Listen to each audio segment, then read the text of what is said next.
On a bright Saturday morning, Clara found a letter on the window seat of a small cafe. It was not inside an envelope. It was folded carefully, tied with a thin yellow ribbon, and left beside a cup of tea that had already gone cold. Clara looked around the cafe. No one seemed to be searching for it. No one seemed to notice it. She picked it up. On the front, in neat black handwriting, someone had written, "If you are reading this, then I was too late to say it in person." Clara felt her heart beat a little faster. She had no idea who wrote it, but somehow she knew this letter mattered. What did Clara find on the window seat? A lost phone. B, a folded letter. C, a small ring.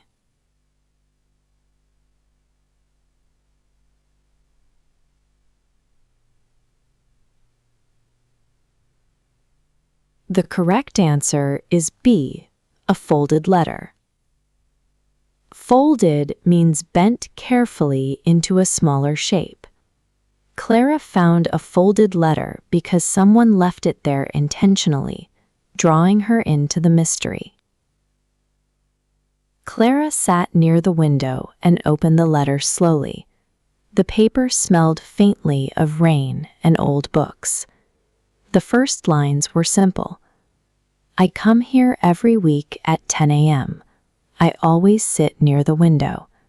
And every week I hope to see you again." Clara smiled softly. The words were strange and sad. She read the next sentence. "You once told me that people can miss each other even when they are still standing in the same city." Clara paused. That line felt honest. It sounded like someone who had been waiting for a long time. Across the cafe, a man in a navy coat looked up. Their eyes met for a moment. Then he looked away quickly. Clara noticed that he had a small notebook in his hand. It was a notebook tied with the exact same yellow ribbon. Her breath caught. What made Clara feel surprised? A, the man had a notebook with a yellow ribbon.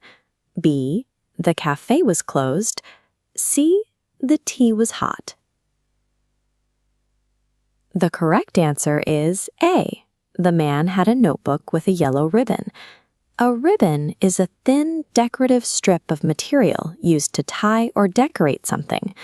Clara noticed this detail because it connected the stranger to the mystery of the letter. After a few seconds, the man stood up and walked toward Clara's table. "Excuse me," he said softly. "Did you find that letter?" Clara nodded. "Yes. Did you write it?" He gave a small, uncertain smile. "Yes, my name is Daniel." Thinking back to what Daniel said, why did he leave the letter at the cafe? A, he wanted the wrong person to read it. B, he hoped the right person would find it. C, he wanted to throw it away. The correct answer is B. He hoped the right person would find it. Hope means to want something good to happen. Daniel's hope was the drive that led him to leave his message in public. They began to talk.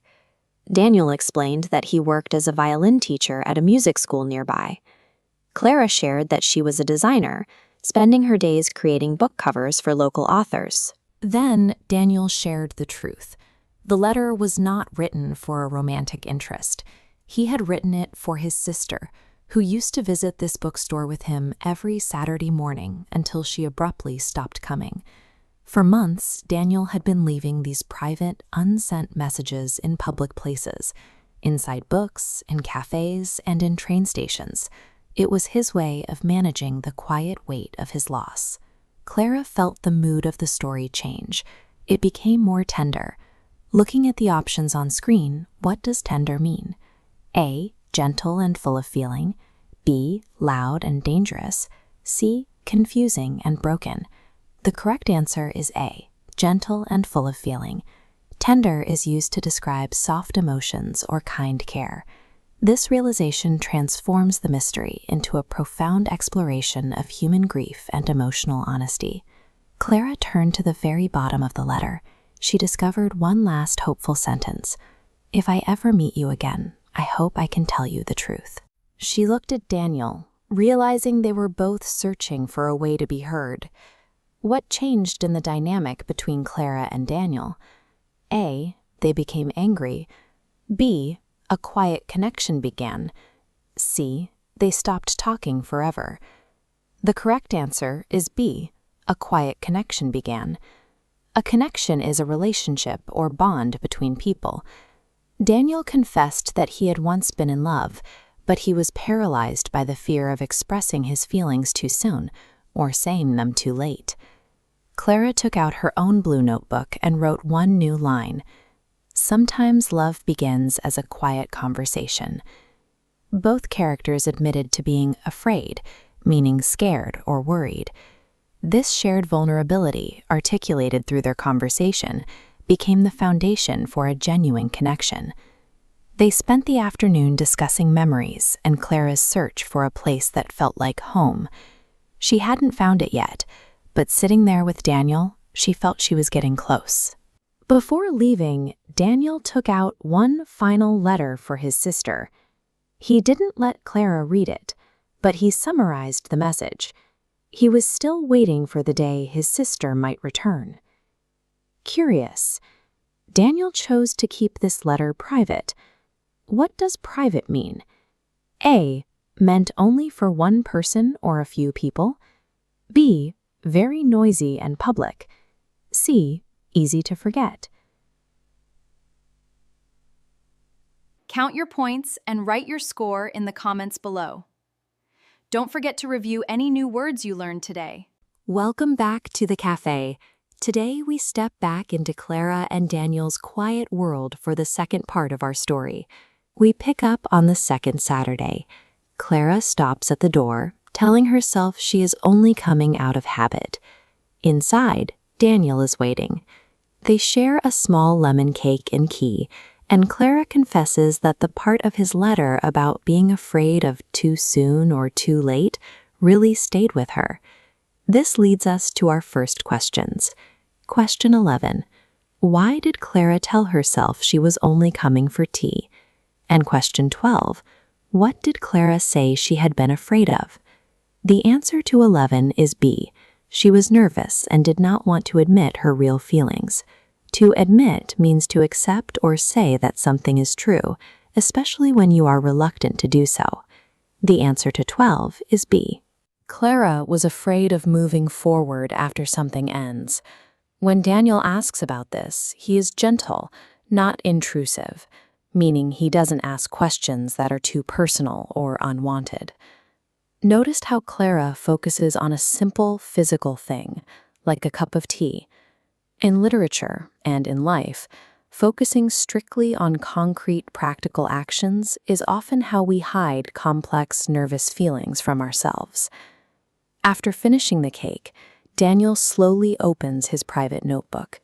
It is filled with careful handwriting and small drawings, years of letters he never sent. He shows them to Clara, and later they take a walk along the river road. He stays beside her, not too close and not too far. Think about question 13. Why did Daniel show Clara his notebook? And question 14. How does the author describe the distance Daniel kept while walking? For question 13, the answer is B. Daniel felt she understood him, and he no longer wanted to carry the weight of those letters alone. Over the years, those pages had become an accumulation, a gradual building up of unspoken feelings over time. The answer to 14 is B. The author describes it as the right kind of distance, respectful but near. He leaves space but stays close enough to show interest. During this walk, he mentions a piece of music full of longing, a quiet, persistent desire for something out of reach. Daniel physically holding back the letters made them heavy. By sharing them, the emotional burden lightens. In the same way, the physical space he keeps while walking is how he begins to build emotional trust. They pause on the bridge. Daniel speaks honestly about a woman he used to walk with, someone he wasn't brave enough to tell his feelings to until it was too late. The following Saturday, instead of leaving a letter, he leaves a single yellow tulip and tells Clara he is trying a new approach. Question 15. What does Clara say about courage in love? And question 16. What does Daniel mean when he says he is trying something new? The answer to 15 is B. Clara says courage is simply saying the true thing while there is still time. When Daniel waited for the perfect moment with his friend, they began to drift, meaning they slowly moved apart through small silences until the connection faded entirely. 2 weeks later, Daniel plays his violin for Clara.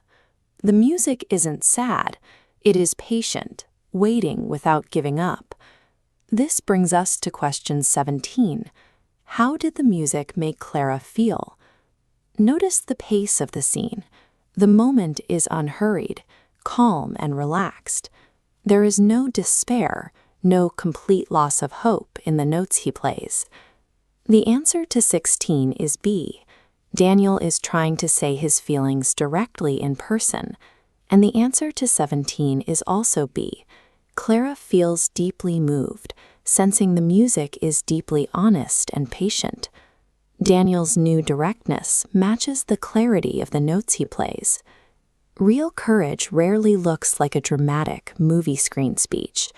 It looks like Daniel setting a tulip on a table and speaking out loud before the opportunity passes.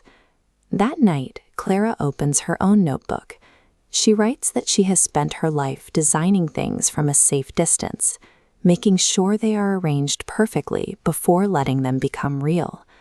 But the music taught her something new. Think about question 18. What important thing did Clara understand after hearing the music? The answer to 18 is B. Clara realizes that not everything beautiful needs to be planned or controlled first.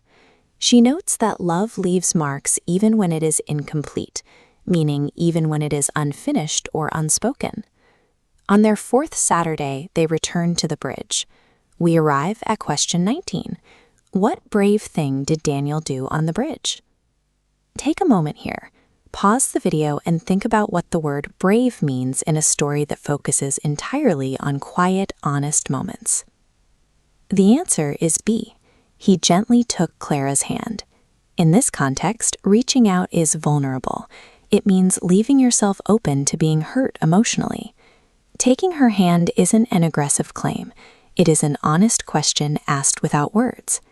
Stepping out from behind careful planning to take a small physical risk with our feelings is the very definition of vulnerability.